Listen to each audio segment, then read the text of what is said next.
तो राजस्थान में मचे सियासी घमासान, उस पर हम चर्चा करने वाले हैं। इस बीच राजस्थान में 2 कांग्रेस नेताओं समेत 22 लोगों के घर इनकम टैक्स ने छापेमारी की है। जयपुर में राजीव अरोड़ा के घर पर इनकम टैक्स ने छापा मारा। राजीव अरोड़ा के बारे में बता दें, ये मुख्यमंत्री अशोक गहलोत के बेहद करीबी हैं, आरटीडीसी के चेयरमैन रह चुके हैं और राजस्थान के बड़े ज्वेलर और राजस्थान कांग्रेस के उपाध्यक्ष भी हैं। इसके अलावा एक और करीबी, अशोक गहलोत के एक और करीबी धर्मेंद्र राठौड़ के घर भी इनकम टैक्स के छापे की खबर है। की बात है, एक राजनीति का खेल इस निम्न स्तर पर चला जाएगा। अशोक गहलोत जी के निकट के लोगों के ऊपर इनकम टैक्स के छापे, ये भारतीय जनता पार्टी के डीएनए में है। सत्ता हासिल करने के लिए वो किसी भी सीमा तक जा सकते हैं। तो उनकी पुरानी हरकत है, जो गुजरात में हुआ, जो कर्नाटक में हुआ, जो मध्य प्रदेश में हुआ, वो सबके सामने है। और ये देश का दुर्भाग्य है कि ऐसा दल आज देश की सत्ता संभाले हुए है जिसको ना प्रजातंत्र में विश्वास है, ना ही संविधान में विश्वास है। सुरेंद्र राजपूत, विजय सोनकर शास्त्री और अभय दुबे मेरे साथ जुड़े हुए हैं। सुरेंद्र राजपूत, आप बीजेपी पर आरोप लगा रहे हैं, दबाव डाल रहे हैं, पैसे दे रहे हैं, आप अपने घर में झांकने को तैयार क्यों नहीं है? ये स्पेशल ऑपरेशन ग्रुप एफआईआर दर्ज करता है, आपके प्रदेश अध्यक्ष, आपके उप मुख्यमंत्री पर 124 बी राजद्रोह सेडेशन का मामला बना देते हो कि पुलिस में जाए।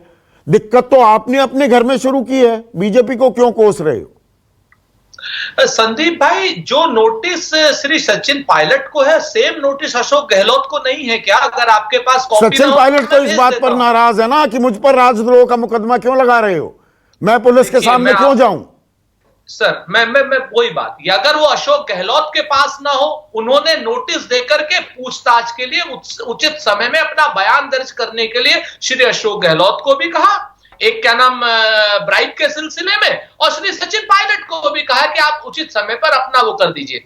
हमारे यहाँ मतभेद है, हम बिल्कुल मानते हैं, लेकिन भारतीय जनता पार्टी केंद्रीय एजेंसियों से एक्स्ट्रा टेरिटोरियल असंवैधानिक रूप से काम करके लोकतंत्र का तो क्या नाम जो कर रही है वो कर रही है, लेकिन अपना चेहरा काला कर रही है, कलुषित कर रही है। संदीप भाई, आप भी यहीं रहेंगे, हम भी यहीं रहेंगे। जब सत्ता बदलेगी, भारतीय जनता पार्टी से यही प्रश्न उस वक्त किए जाएंगे, तो इनके पास जो जवाब होंगे उनको याद रखिएगा, ये सब याद रखा जाएगा। आप अपने गिरेबान में क्यों नहीं झांक रहे हैं? मुझे ये बताइए कि ज्योतिरादित्य सिंधिया या मध्य प्रदेश से आपने कोई सबक नहीं लिया?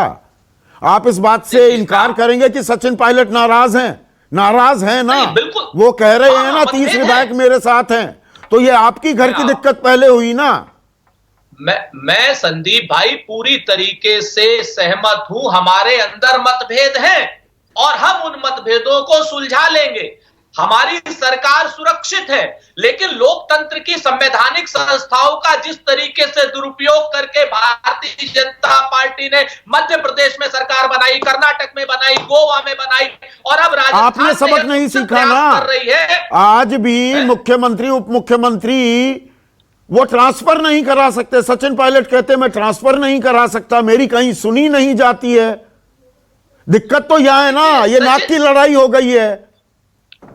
मैंने कहा आपसे कि राजनीति में हो या समाज नीति में, लड़ाई जो होती है पब्लिक के लिए लड़ी जाती है, नाक के लिए नहीं लड़ी जाती। नाक के लिए ही तो लड़ी जा रही है, पब्लिक के लिए कौन सी लड़ाई लड़ी जा रही है? नहीं लड़ी जाती जी, नाक की तो लड़ाई है, पब्लिक के लिए कौन लड़ रहा है यहाँ पर? ये अशोक गहलोत और कांग्रेस पार्टी सत्ता के लिए नहीं, समाज के लिए लड़ रहे हैं।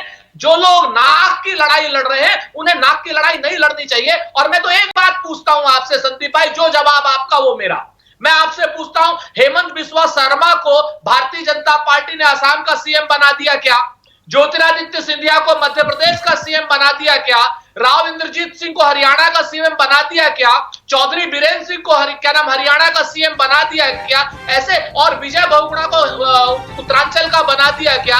ये भारतीय जनता पार्टी वाले आप गिनवाते रहेंगे। 90 से ज्यादा, इस वक्त की बड़ी खबर यह है, 90 से ज्यादा विधायक दल की बैठक में पहुंच गए हैं जयपुर।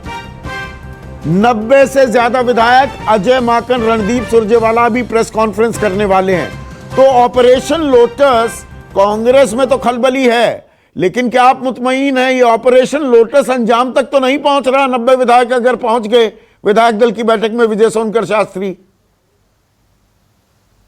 देखिए संदीप जी, पिछले करीब 34 मिनट से मैं देख रहा हूं और अभी तक 5 बार पुनिया जी आकर के भारतीय जनता पार्टी को दोषी ठहरा रहे, और अभी आपके सुरेंद्र जी ने भी भारतीय जनता पार्टी को दोषी ठहराया है, और मेरे ख्याल से इसी प्रकार की प्रक्रिया आपके यहाँ चल भी रही। हम तो ये कहना चाहते हैं कि ये जो घर की लड़ाई है, सचिन पायलट और गहलोत आपस में लड़ रहे हैं तो सांड की तरह, इसमें हमारा क्या लेना देना? ये तो इनकी अपनी लड़ाई है। ओम माथुर कह रहे हैं, बयान फिर से सुनवाऊं विजय भाई, फिर से बयान सुनवाऊं कि घोड़ा तो वहीं जाएगा जहां हरियाली ज्यादा होगी। तो घोड़ा मंडी खुली हुई है, हरियाली आप दिखा रहे हैं।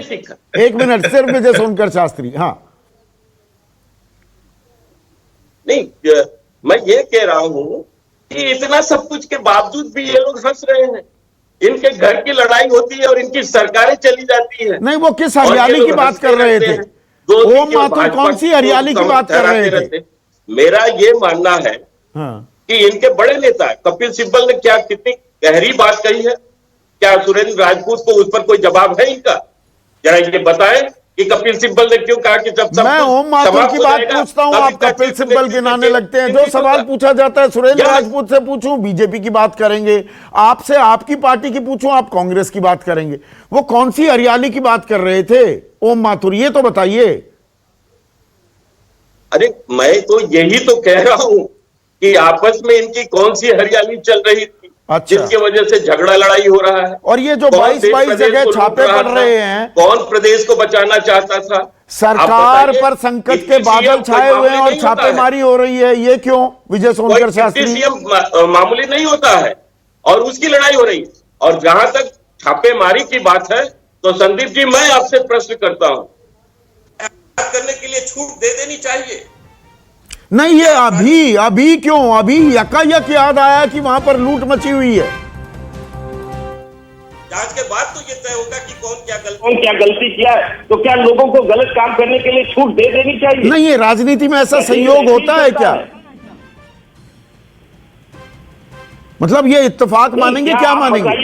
कि जो इनकम टैक्स गड़बड़ी किया उसको इनकम टैक्स की गड़बड़ी करने के लिए छूट दे देनी चाहिए। आप किसके साथ हैं? मतलब अभी याद आया? मेरा सवाल ये है, आप जान रहे हैं मैं क्या पूछ रहा हूं? अरे हमें क्या लेना देना? आपको कोई लेना देना? क्यों लेना देना? हमारी पार्टी को क्या लेना देना? ये तो आपने आईटी डिपार्टमेंट अपना काम कर रही है, उसको भारतीय जनता पार्टी से बार बार तो, ये भारतीय जनता पार्टी वो नहीं है जो रात को 12 बजे रात राष्ट्रपति से शासन करा करके देश में इमरजेंसी ठोक देती है और कार्यकर्ताओं को जेल में बंद कर देती है, इसके बाद मनचाहा बिल भी पास कराती है। अरे हद तो हो गई। अपने गिरबान में झांक करके तो देखिए, आपको पता चल जाएगा कि कौन क्या है। ठीक है, मैं ताजा अपडेट ले लेता हूं, एक मिनट। केजे, सिर्फ केजे स्क्रीन पर। केजे, मुझे ये बताइए, 90 से ज्यादा पहुंच गए हैं वहां पर विधायक?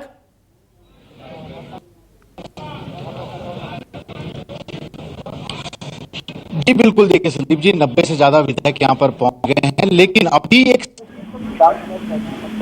तो व्हिप जारी किया है उससे लेकर भी सवाल उठने लगे हैं, क्योंकि इस वक्त विधानसभा सेशन में नहीं, सत्र में नहीं, अभी नहीं चल रहा है। तो ऐसे में इस व्हिप की वैलिडिटी क्या होगी, इसे लेकर काफी प्रयास रखा जा रहा है। सचिन तक अपने केजे, आपकी आवाज साफ नहीं आ रही है, उसको पहले ठीक कराते हैं। लेकिन अभय दुबे, जो ये राजनीतिक ड्रामा चल रहा है, आप इसको किस नजरिए से देखेंगे?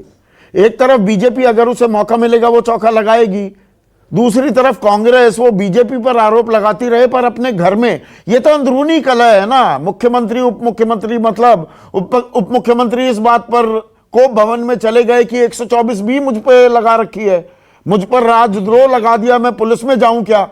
मैं क्यों जाऊं? संदीप जी, अभी थोड़ी देर पहले मैंने बताया था कि 15 दिन पहले सचिन पायलट ने अहमद पटेल के साथ मुलाकात की थी, जो कि सोनिया गांधी के खासुल खास हैं। हम सब लोग इस बात को जानते हैं। और उन्होंने बताया था अहमद पटेल के सामने खोलकर विस्तार से बताया था कि उनके और अशोक गहलोत के बीच में मतभेद किस सीमा तक बढ़ चुके हैं। उसी वक्त कांग्रेस आला कमान के सामने खतरे की घंटी बजनी शुरू हो जानी चाहिए थी और कांग्रेस आला कमान को बाकायदा अधिकृत हस्तक्षेप कर मुख्यमंत्री उप मुख्यमंत्री के बीच में समझौता कराना चाहिए था। जो काम इन लोगों ने मध्य प्रदेश में नहीं किया कि उन्होंने माधवराव सिंधिया, उधर कमलनाथ और दिग्विजय सिंह सरकार चलाते रहे, इधर माधवराव सिंधिया नाराज ज्योतिरादित्य सिंधिया पार्टी के पाले में चले गए। लगभग ऐसी स्थिति कांग्रेस आला कमान की निष्क्रियता के कारण राजस्थान में होते होते बची है और वो इसलिए बची है क्योंकि नंबर संख्याओं भाजपा को बहुत बड़ी संख्या चाहिए। हाँ। भाजपा को अगर कांग्रेस तोड़नी है तो 70 से ज्यादा विधायक तोड़ने होंगे। इस्तीफा भी दिलवाना है तो 50 से ज्यादा को इस्तीफा दिलवाना पड़ेगा और ये बहुत मुश्किल है, इसलिए नहीं हो पा रहा है। अगर थोड़ा नंबर कम संख्या की जरूरत होती तो अभी तक वही हो जाता जो कि मध्य प्रदेश में हुआ था। तो मुख्य तौर पर यह जिम्मेदारी कांग्रेस आला कमान की है। कांग्रेस आला कमान उस वक्त से लगभग निष्क्रिय पड़ा हुआ है जब से राहुल गांधी ने संगठन से अपना हाथ खींचा है।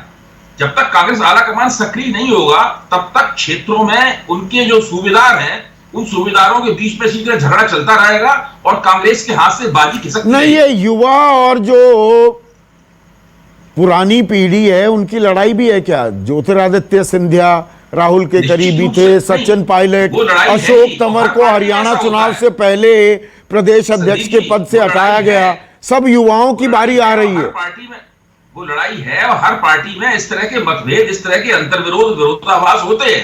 ये आला कमान का काम है कि वो नई पीढ़ी के लिए भी मौकों की जुगाड़ करे और पुरानी पीढ़ी के अनुभवों का लाभ भी उठाए। अब आला कमान इस काम को नहीं करना चाहता है।